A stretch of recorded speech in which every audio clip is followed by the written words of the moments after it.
After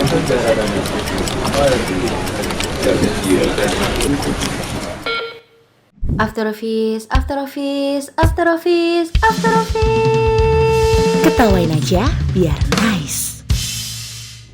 Halo budak korporat, balik lagi di After Office bareng aku Zahid. Yang hari ini kedatangan tamu yang sangat spesial, fans Liverpool mentok, Mas Taufik Kurniawan. Budak korporat juga. Budak korporat juga. Perkenalkan diri dulu Mas. Oke, selamat apa kita yang nih?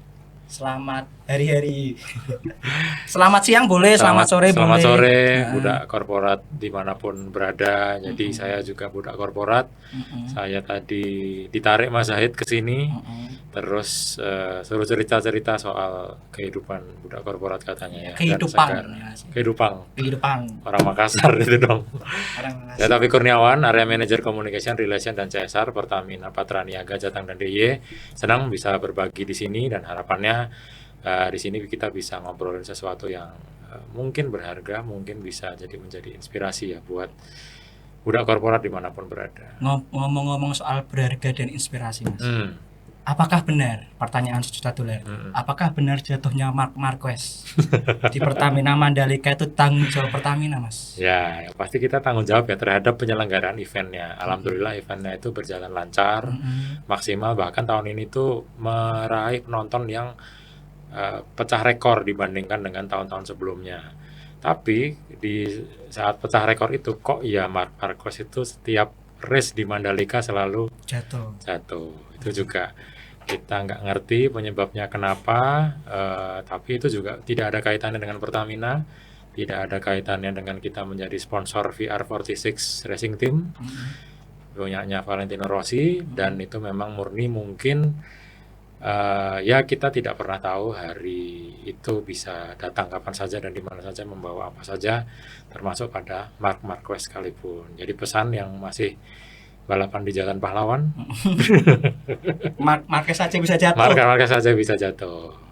Tapi itu mungkin nanti kita perlu teliti BBM-nya dia pakai apa Mas. Oh iya. Jangan-jangan bukan Pertamina pakainya ya. Pasti itu. Bisa jadi minyak jelantah itu kan maksudnya kepleset ya Mas.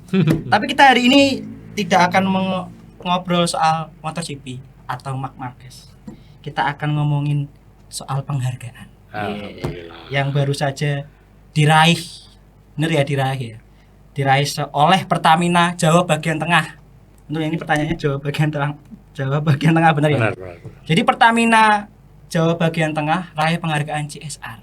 Itu apa aja sih Mas sebenarnya? Ya, jadi ini sebetulnya ya bukti bahwa kita itu mengolah bersama ya antara perusahaan dengan masyarakat. Itu kita kawinkan antara potensi dan masalahnya. Jadi kalau Pertamina itu punya prinsip ketika kita memberikan CSR di suatu lokasi, itu kita studi beneran, melibatkan akademisi, melibatkan pihak independen untuk mencari masalah realnya di masyarakat itu apa.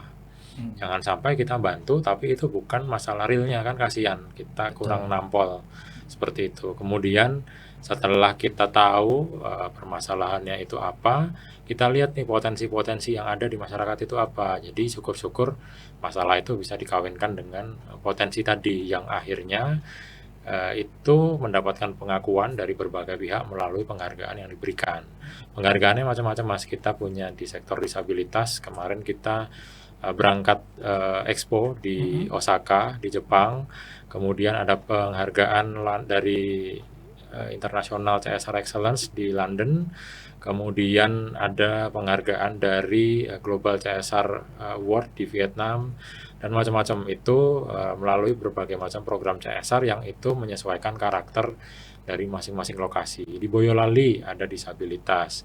Di Semarang ini ada, kemarin kita juga dapat penghargaan dari wali kota itu sebagai sahabat ramah anak dalam rangka Hari Anak. Kita juga punya program bagaimana anak-anak yang berlokasi di lokasi pelabuhan itu tidak menjadi kelompok rentan, diperhatikan pendidikannya, diedukasi kesehatan mentalnya, diajak bermain sebagaimana harusnya dia bermain, tidak ada tekanan dari macam-macam dan lain sebagainya. Kemudian di Ahmad Yani itu punya program CSR di Mangunharjo. Dia kan Semarang terkenal robnya, Mas ya. Betul. Itu gimana dia berinovasi menciptakan bertani di air payau. Jadi kalau robnya masuk, padinya ini masih tetap bisa tumbuh karena satu-satunya lahan persawahan luas yang ada di kota Semarang itu kayaknya di daerah Semarang Barat, yaitu di Mangunharjo. Tadi kan salah Macam-macam. satunya berarti oleh kota juga berarti ya. Mm. Nah kalau yang dari luar negeri itu lembaga apa Mas yang ngasih Mas? Dari luar negeri tadi ada International CSR Excellence di London, kemudian Global CSR Compact itu di Vietnam, kemudian yang Osaka itu kita memang diundang oleh KBRI Jepang melalui konjen Osaka. Itu dia mau ngangkat potensi budaya tapi ada unsur kita memperhatikan kelompok rentannya. Akhirnya disabilitas itu yang sudah berhasil kita ajari dia membuat batik, kita berangkatkan di sana. Tujuannya sebenarnya supaya dia memperluas pasar, nggak cuma di Indonesia aja tapi bisa sampai ke mancanegara. Kan berarti udah bisa dibilang banyak banget ya penghargaannya Mas. Nah untuk Pertamina sendiri Jawa bagian tengah ini Mas, makna dari diraihnya penghargaan ini, apalagi tadi kan Mas Taufik bilang komitmennya terhadap kelompok rentan, terus daerah tertinggal juga, itu apa Mas? Jadi kita ini kan sebagai perusahaan pengen tumbuh dan berkembang bersama dengan masyarakat. Kita ini merah putih, kita ini nation pride, kita pengen semua bangga dan memiliki Pertamina. Termasuk apa yang menjadi keuntungan Pertamina juga karena kita konsepnya pengen tumbuh bersama masyarakat, kita gelontorkan sebanyak-banyaknya untuk masyarakat, tapi harus impact-nya tuh kena gitu. Impact-nya kena, makanya tadi kita studi serius ya permasalahan masyarakat, kemudian potensinya apa, syukur-syukur bisa kita kawinkan dari situ. Kalau udah kawin bener, kita terusin, kita bikin roadmap-nya, kita bikin strategi exit-nya gimana. Jadi kalau kita program CSR itu kan memandirikan masyarakat ya. Nggak mungkin selamanya mereka itu bahasa ininya tuh mungkin nyusu atau menginduk ke Pertamina. Kita mesti sapeh mereka pelan-pelan sampai dengan mereka bisa mandiri. Nah tahapannya itu mulai dari tahun pertama, kedua, ketiga, sampai dengan maksimal itu 5 tahun kita punya target bisa memandirikan masyarakat. Yang mandiri-mandiri itu yang mentas-mentas itu yang bisa dapat penghargaan dari mana-mana. Kemudian dia dapat kesempatan lebih dari yang sebelumnya, dapat pendapatan lebih dari sebelumnya. Nah itu sebetulnya buat kita itu pengen melihat keberhasilan masyarakat sama dengan perusahaan ini tumbuh gitu ya. Jadi harapannya di saat yang bersamaan juga itu juga menjadi bukti secara nggak langsung. Sebenarnya kita nggak mengharapkan itu, tapi kalau ada award, ada pengakuan, ya berarti itu berarti bukti bahwa rekognisi masyarakat terhadap apa yang kita lakukan ini serius. Jadi Pertamina teman-teman pernya itu perfect. Wis, masuk ini. Terima kasih. Bismillah. Terima kasih jilatannya. Bismillah komisaris. Bismillah komisaris ya. Nah, masih ngomong-ngomong soal penghargaan dan CSR-nya tadi. Bisa ceritain Mas program unggulan CSR-nya dari Pertamina itu apa aja Mas? Kalau di Jateng kita disabilitas ya, terus terang karena disabilitas ini pasti sesuatu yang menyentuh. Dia kelompok rentan dan semua itu mata tertuju kalau ada pemberdayaan ke situ. Kemudian kebetulan itu di wilayah operasi kita. Terus ya kita ciptakan beberapa inovasi yang mendukung untuk mereka bisa melakukan pekerjaan layaknya seperti orang normal. Karena target kita itu mereka tidak dieksklusifkan. Mereka bisa inklusi, mereka bisa berbaur dengan masyarakat, mereka bisa mendapatkan penghargaan yang layak. Jadi yang pertama mereka ada program namanya disabilitas Pandawa Patra. Pandawa Patra itu dia berusaha bertani hidroponik, pemberdayaan lingkungan juga, melakukan pembibitan, tapi mereka disabilitas. Nah kita ngisi gapnya itu dengan membuat peralatan IoT Mas. Jadi dia bisa menyirami tanaman tanpa perlu menggunakan tangan, tinggal pakai Google Voice bisa langsung. Internet of Things ya. Nah bisa langsung menyirami tanaman, memberikan nutrisi dan lain sebagainya. Kemudian ada Sri Kandi Patra. Sri Kandi Patra itu dia keterampilannya bisa menjahit. Nah, dari menjahit itu disabilitasnya kita belikan alat-alat menjahit tapi yang dimodif untuk little people, untuk tunadaksa, sehingga mohon maaf ya mereka misalnya nggak ada tangan ataupun nggak ada kakinya, nggak nyampe di mesin yang biasa kita buat jahit itu, pedalnya itu tetap mereka bisa menjahit. Itu akhirnya saat ini mereka sudah mengentaskan lebih dari 500 disabilitas di situ melalui pelatihan yang diberikan, dan bahkan sekitar mungkin 10 orang sudah dipekerjakan dan diterima di pabrik garment yang ada di Boyolali. 1 orang kita rekrut jadi tenaga yang mengatur planning mobil tangki kita. Itu disabilitas juga, itu di Boyolali. Nah, selain 2 itu, kemudian ada yang sudah bisa tadi punya motif batik sendiri, udah bisa ekspor gitu kan, udah memperluas pasarnya sampai ke internasional. Kemudian ada kelompok difabel juga masih di Boyolali, tapi di Ampel. Dia itu semangat untuk bisa melakukan layanan delivery ya. Akhirnya kita arahkan untuk bisa melakukan pesan antar bread gas ataupun LPG 3 kilo. Nah, akhirnya motornya kita modif sedemikian rupa supaya bisa nampung bread gas dan LPG 3 kilo. Kemudian ya ternyata itu tanggapannya luas dan sering diorder juga.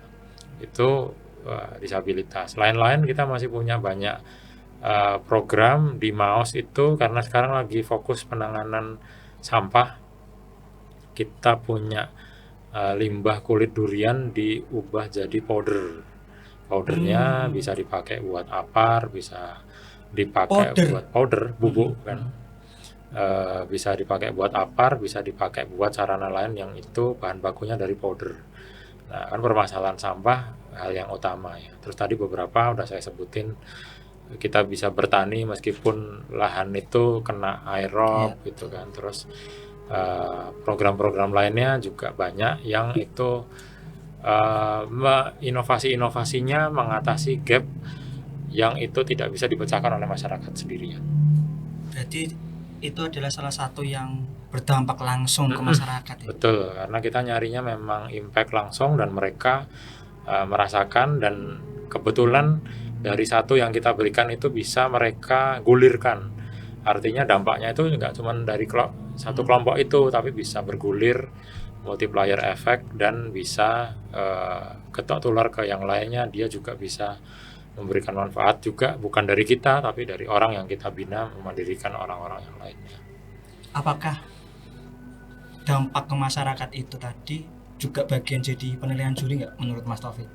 Pasti Mas, Pasti. Itu kita juga menghitung. Jadi kita melibatkan pihak independen untuk menghitung berapa sih monetisasi. Kalau YouTube itu kan sekarang monetisasinya berapa. Kita juga di social impact itu punya monetisasinya berapa. Nah, beberapa kita nilai dari aspek nature, dukungan terhadap alamnya itu seperti apa.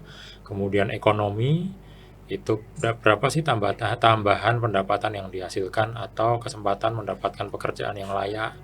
Kemudian ada well-being, perubahan perilaku, gimana caranya dia itu berubah perilakunya, dan society, dampak untuk masyarakat sekitar itu apa dengan adanya program ini ke kelompok ini. Misalnya tadi dari kelompok yang kita bina, oh dia keuntungannya sekian persen disisihkan untuk membantu pembangunan kampung, atau membantu anak yatim, atau membantu berdirinya TPA, TPG misalnya, atau membantu masjid, dan membantu hal-hal lain yang lebih manfaat. Itu dinilainya dari situ. Itu dihitung tidak independen, terus ya kita ikutkan berbagai macam award, dan alhamdulillah memang mereka menilai bahwa itu ya fantastis gitu ya secara impact. Berarti satu kebaikan menjalar ke Betul kebaikan sekali. yang lain ya. Berarti kan nggak mungkin kalau Pertamina bekerja sendirian kan? Yes. Ada kolaborasi Pasti. sama pemerintah lokal dan komunitas pasti. Ya. Itu seberapa jauh dan seberapa besar Mas? Ngaruh banget Mas. Itu besarnya perhatian pemerintah maupun stakeholder yang ada di situ, itu berpengaruh terhadap keberlangsungan program kita. Ibaratnya kita kan cuman nemu permasalahan, kita pengen nyariin solusi. Nah, pas kita nyariin solusi itu ya ketemu dengan ini ketemu dengan stakeholder ini, ketemu dengan Pemda. Akhirnya mereka kalau mereka semangat juga melalui pantikan-pantingan atau pancingan yang kita berikan, ya akhirnya itu pengaruhnya gede. Dan ingat tadi kalau kita membina kan tidak selamanya kita membina ya, harus kita mandirikan. Betul. Nah setelah itu kan perannya Pemda untuk gimana caranya ini bisa diserap ke lapangan kerja, gimana caranya ini karyanya bisa dipakai di Pemda atau diekspos lagi lebih luas. Karena kan mereka akan kembali lagi ke masyarakat dalam bentuk yang lebih baik.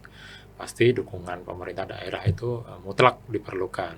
Kalau ya beberapa ini memang kita tidak pungkiri bahwa juga ada yang tidak terlalu menanggapi serius, yaitu wajar dan sah-sah aja. Namanya juga kita menawarkan peluang kerjasama gitu ya. Akan semakin bagus apabila semakin banyak pihak yang bekerja sama. Itu pun juga kita nggak menutup diri Mas. Jadi semakin ramai orang, semakin tujuannya baik kok, membantu masyarakat. Kenapa sih harus eksklusif kita doang gitu kan? Kalau diramein semakin banyak masyarakat dapat semakin bagus. Berarti tantangannya yang paling berat dan paling besar, mengingatkan tadi Mas bilang pendekatannya harus ke rakyat langsung, ke daerah-daerah terpencil, daerah-daerah yang bisa dibilang kondisi sosial ekonominya beda-beda. Betul. Itu tantangan besar dan tantangan beratnya apa Mas dalam program CSR ini? Kadang-kadang kita harus meninjau suatu masalah yang bukan ada di background kita gitu ya. Karena kan tadi Mas bilang karakternya beda-beda, permasalahannya beda-beda. Bisa jadi case-nya di situ atau potensinya peternakan loh. Padahal sarjananya hukum nih, gimana caranya bisa itu. Nah, itu kita tetap ya fungsi kolaborasi, fungsi kerjasama itu sangat penting di situ, karena itu membuka pintu, membuka ruang untuk orang-orang lain yang lebih kompeten untuk masuk. Kita kan hanya punya niatan baik berdasarkan dengan apa yang kita ketahui untuk mau membantu. Nah, kalau ternyata potensi atau masalahnya itu ada di orang yang lebih ahli di tempat lain, ya itu kita datangkan. Kemudian tidak serta-merta itu perubahan itu bisa diterima secara langsung di masyarakat. Kita ngajari, Pak, Bu, ini bagus loh kalau diadakan ABCD ini. Awalnya banyak pasti penolakan. Dan sebagainya, ngopo tuh aku kok iso tenang-tenang wae dengan uripku nyaman kayak gini, mesti melakukan effort lebih gitu kan. Untuk meyakinkan itu yang memang tantangan gitu ya. Masih ngobrolin soal CSR Mas. CSR-nya Pertamina Jawa bagian tengah. Ada nggak Mas CSR yang mengedepankan energi baru terbarukan dan lingkungan hijau? Boleh diceritakan? Ya, kebetulan karena memang kita itu bukan perusahaan minyak bumi tapi perusahaan energi. Jadi kita pengen apa yang kita lakukan ini di era transisi energi itu bukan hanya dirasakan oleh kita aja, tapi juga dirasakan oleh masyarakat. Nah, contohnya kita punya program Sekolah Energi Berdikari, salah satunya di SMA 4 Semarang, kemudian di SMK 1 Mojosongo Boyolali. Program itu kita tempatkan satu solar cell di situ, kita titipkan di sekolah itu, dia nanti dipakai untuk mengkonversi energi, misal konversi dari sisa air wudhu dibalikin buat menyirami tanaman. Jadi tidak ada energi yang terbuang sia-sia, terus energi saving, penyelamatan lingkungannya juga ada. Itu kita pengen masyarakat ada itu. Kemudian di Cilacap itu juga ada program Desa Energi Berdikari juga. Tadinya satu sekolah yang sekarang desa, itu dia kebetulan banyak petani sehingga kita membuat energi baru terbarukan untuk pertanian, untuk alat pengering padinya. Jadi bisa mendapatkan waktu pengeringan yang lebih optimal lagi dibandingkan dengan yang sebelumnya. Nah, itu yang sudah kita lakukan Mas Zahid terkait dengan energi baru terbarukan. Ngomong-ngomong soal energi baru terbarukan, berarti kan kalau di SMA, SMK berarti termasuk mengajarkan ke generasi baru juga ya Mas? Ya. Tapi BTW soal generasi baru Mas, saya mau ngomongin soal Pertalite. Gak ada hubungannya ya. Rumor-rumor soal Pertalite Mas, saya mau ngomong rumor-rumor soal Pertalite. Apakah Pertalite itu akan hilang pada waktunya Mas? Ya, jadi kalau untuk sekarang itu nggak ada rumor itu ya, atau nggak ada informasi seputar Pertalite bakal dihapus. Itu bisa dipastikan hoax. Tapi yang jelas setiap bahan bakar itu mengikuti perkembangan teknologi kendaraannya. Contoh, ya dulu mungkin kita masih pakai motor Honda Pitung CD, iya. generasinya Krok gitu ya. Mas. Mercy gitu kan. Makanya pada saat itu mulai dari Orde Baru sampai sekarang kemarin terakhir 2000-an 2020 ya terakhir kalau nggak salah masih ada bahan bakar namanya premium. Nah sekarang kan itu udah nggak ada. Itu salah satu contoh yang mengikuti perkembangan teknologi kendaraan. Karena premium memang didesain waktu itu di Orde Baru untuk kendaraan ya zaman itu. Sekarang kan udah pakai Mio Karbu, Mio Karbu. Vario injeksi. Belum yang hybrid. Nah, belum yang hybrid. Itu kan udah berkembang. Nah, itulah jawaban kenapa banyak orang yang nanya kan, Mas kok di SPBU ki bahan bakarnya orang siji wae atau milih barang kebanyakan. Nah, itu tujuannya itu untuk mengikuti semua tipe kendaraan, semua perkembangan teknologi kendaraan supaya bisa masuk di semua kalangan, semua masuk di semua jenis kendaraan seperti itu. Nah, tapi nanti juga akan mengikuti perkembangan zaman. Kan ada yang bilang, Mas kalau kendaraan semua listrik semua, kok Pertamina nggak takut tutup? Nah, itu juga kita juga menyesuaikan perkembangan zaman.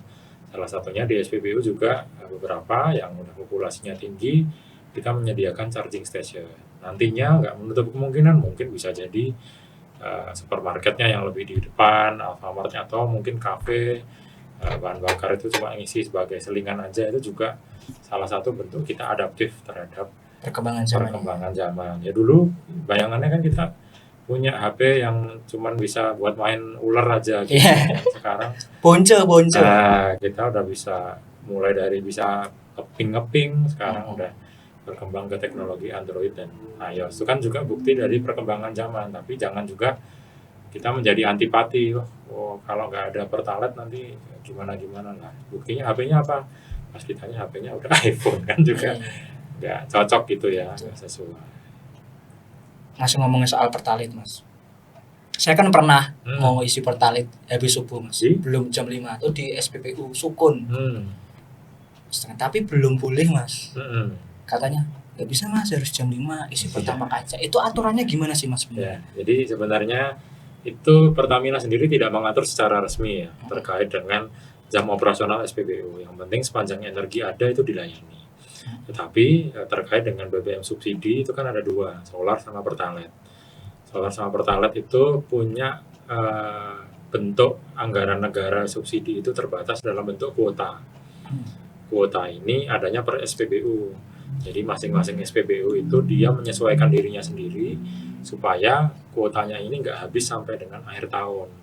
Nah, takutnya nek dibuka los 24 jam terus menerus nanti SPBU itu bisa jadi ya malah Desember udah nggak buka lagi, ternyata Pertalite-nya habis di bulan Desember. Nah, dia ngejagain supaya kuota itu masih bisa ada sampai dengan akhir tahun, karena kita itu prinsipnya sebetulnya nggak boleh lebih dari kuota itu, karena kan berarti negara akan lebih bayari lagi ya subsidinya, tapi juga tidak boleh kurang dari apa yang sudah diberikan ke negara dalam bentuk subsidi. Jadi harus memang menjaga pas sesuai kuotanya. Gitu. Balik lagi ngomongin soal CSR Mas. Dikenal kan CSR-nya berarti sangat filantropis ya. Dan berorientasinya sama kemandirian yang pada intinya akhirnya kan harus dilepaskan supaya mandiri. Itu pendekatannya yang digunakan gimana Mas ke masyarakat? Ya kita kalau di Jawa Tengah dan DIY alhamdulillah masyarakatnya itu lumayan paripurna ya.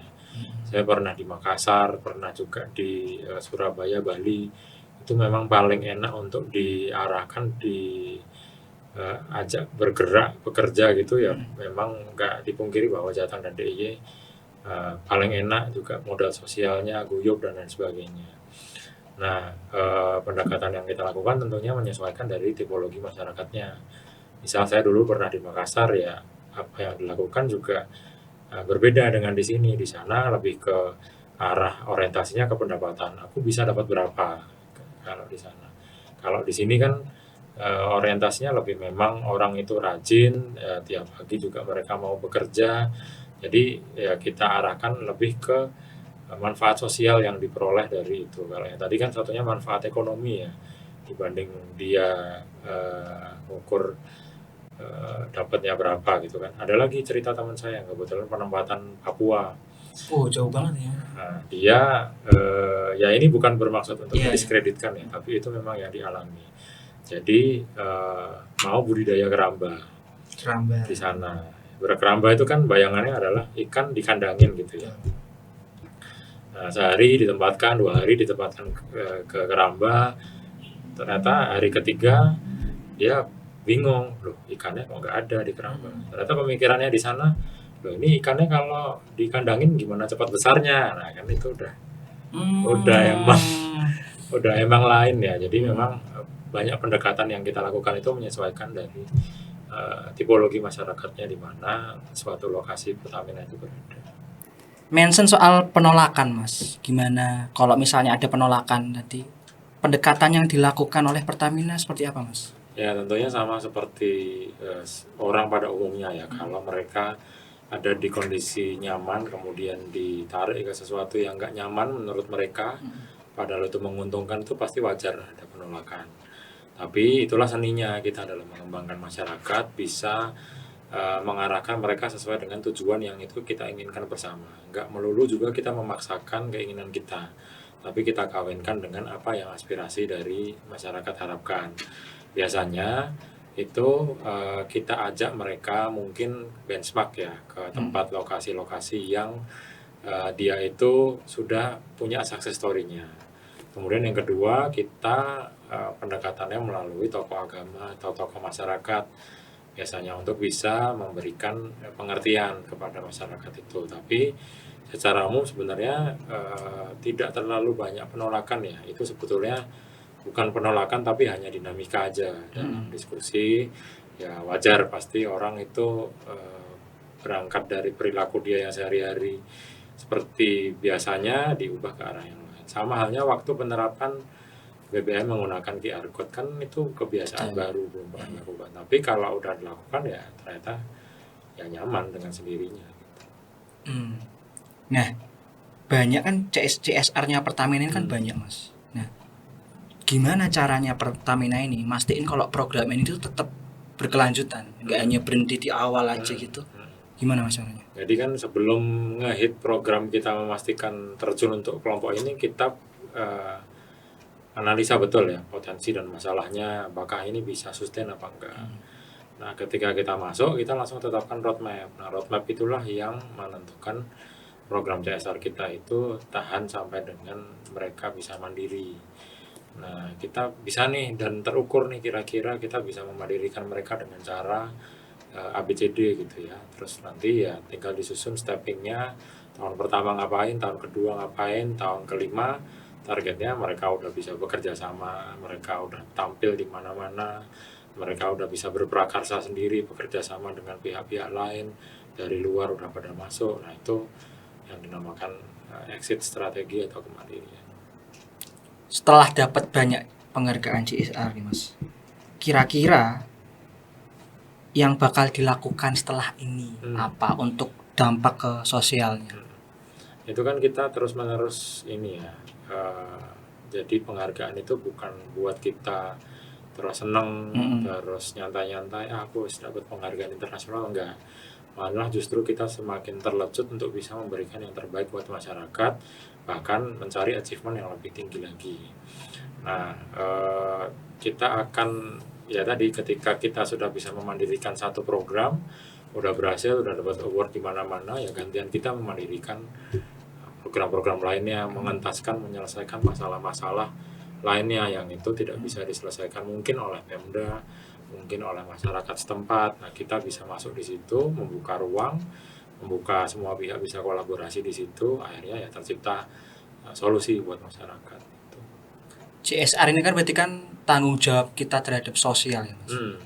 Ada nggak sih pesan atau tips untuk industri lain supaya tanggung jawab ke sosialnya tetap jalan kayak Pertamina? Kalau kita memaknai itu bukan sebagai tanggung jawab ya, kadang-kadang kan kalau orang menilai tanggung jawab itu ada rasa Beban berat, gitu ya. beban ya. Misalnya ya diminta untuk melaksanakan tugas ini, wah ada nanti aja lah. Nah itunya. Nah cuman kita ini membuat menjadi sesuatu yang memang itu harus tumbuh beriringan tadi. Perusahaan ada karena masyarakat. Pertamina bisa untung ya karena dibeli konsumen. Saatnya kita memberikan balik kepada masyarakat. Saatnya yang ada di sekitar wilayah operasi kita juga merasakan hal yang sama. Nah mungkin perusahaan-perusahaan lain saya yakin juga nggak kalah dengan Pertamina. Tapi beberapa hal yang mungkin bisa menjadi acuan adalah fokus kepada permasalahan terbesar yang memang lagi happening. Misalnya pemerintah lagi soal sampah, gimana caranya mengatasi sampah, kemudian ya di situ kita ngasih solusi. Misalnya ada program jelantah jadi rupiah. Betul. Jelantahnya bisa jadi bahan bakar buat penerbangan. Terus lagi fokus masalah stunting atau perbaikan gizi, ya di situ kita masuk untuk perbaikan gizi balita dan anak, bahkan ibu hamilnya dijaga supaya tidak nutrisinya selama proses kehamilan aman, jadi bayi yang lahir sehat. Terus lagi fokus ke pemberdayaan, misalnya Jawa Tengah, kecamatan berdaya, tangguh untuk atau ramah terhadap kelompok rentan. Nah itu juga kelompok rentannya diperhatikan. Termasuk saya lihat di SPBU Akpol, sampah plastik bisa betul. Bisa jadi poin, bisa Ya, jadi vending uang, machine, bahkan bisa jadi apa ya, di My Pertamina juga kan padanya poinnya itu. Berarti banyak cara lah ya Mas intinya. Ya, sebenarnya kalau kita niat ya bisa-bisa aja, tinggal kita ukur nih inovasi kita pas nggak buat di sosial. Jadi terakhir nih Mas, kalau boleh satu kalimat, kata-kata hari ini, wes, tentang apa artinya CSR ini buat Pertamina bagian Jawa bagian tengah ini. Ya, kita sebagai perusahaan energi kadang memikirkan untuk diri sendiri ya, dan juga orang yang bekerja di perusahaan energi atau siapapun itulah ya, kita punya energi. Kadang-kadang kita tuh merasa energi kita terbatas. Ketika kita melakukan program CSR itu kita masih melihat mereka itu masih semangat di tengah keterbatasan.